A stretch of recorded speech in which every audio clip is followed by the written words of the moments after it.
আমের বাণিজ্যিক রাজধানী হিসেবে পরিচিতি পেয়েছে নওগাঁ। এখানকার সুমিষ্ট ও সুস্বাদু আম্রপালি আমের সুনাম আছে দেশ জুড়ে। চলতি মৌসুমে মুকুল কম আসায় এবং প্রচণ্ড তাপদায়ে আম ঝরে যাওয়ায় এবার আমের উৎপাদন কিছুটা কম। আবার নওগাঁর সাপাহার পাইকারি আমের হাটে ক্রেতার সংখ্যা কম থাকায় আমের দামও কম, তাই লোকসানের সংখ্যায় আম চাষিরা। নওগাঁ থেকে বাবুল আক্তার রানার তথ্য এবং ছবিতে ডেস্ক রিপোর্ট। সকালে গাছ থেকে নামানো আম যানবাহনে নিয়ে আসা হয়েছে সাপাহারের আমের হাটে।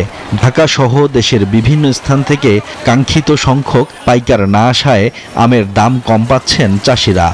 যে আমের দাম গতবার এই ন্যাংরা বেচছি আমরা 2500 টাকা, এখানে কালকে বেচছি আমের 1300 টাকা। সকালে নিয়ে এসে বসে আছি, দাম করে না 300, 400, 500, 600।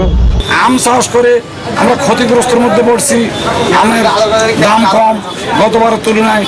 এবার বৈরী আবহাওয়ায় ফলনও কম, আবার বাজারে আমের দামও কম, তাই চাষিদের লোকসান গুনতে হচ্ছে বলে জানান এ ব্যবসায়ী।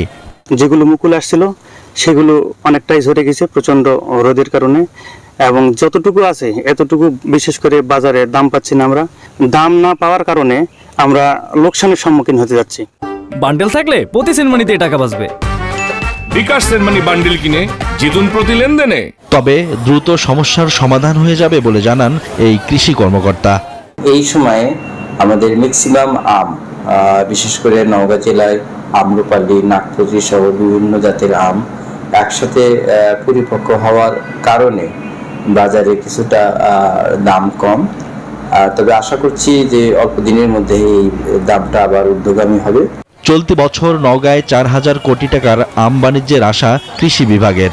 চলতি বছর জেলায় 18,500 হেক্টর জমিতে আম্রপালি আমের উৎপাদন হয়েছে। Desk report, news 24।